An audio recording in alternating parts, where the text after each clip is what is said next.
শুভ নববর্ষ সবাইকে। আজ হলো পয়লা বৈশাখ। তোমাদের নতুন বছর সবার খুব ভালো কাটুক।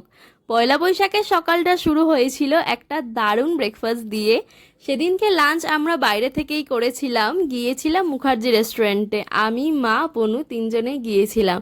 বাবাকে বহুবার চেষ্টা করেছিলাম রাজি করানোর, বাট সে তো যেতেই চায়নি। বাট একদিন তো নিয়ে যাবই বাবাকে। তারপর দাদুকেও বলেছিলাম, দিদাকেও বলেছিলাম, দিদা রাজি ছিল, বাট পরে কি জানি সে আবার বলছে যে না, যাব না। তাই আমরা তিনজনেই গিয়েছিলাম। মজা কিন্তু কিছু কম হয়নি, দারুণ মজা করেছি আমি, মা, বনু তিনজন মিলে। আর সেদিনকে সারাদিনে কি কি খেয়েছি সেটার জন্য তো একটা ওয়াটার ইটিনারের ভিডিও আসছেই, সবটা সেখানেই শেয়ার করব। আর সারাদিন কি কি করলাম সেটার জন্য কিন্তু লং ভিডিও আসছে। তোমরা কমেন্ট করেছিলে লং ভিডিও আছে কিনা, আর ডেফিনেটলি করেছি তোমাদের জন্য। আজকের মিনি ব্লগটা এখানেই শেষ করছি। চলো দেখা হবে নেক্সট একটা ভিডিওতে। টাটা।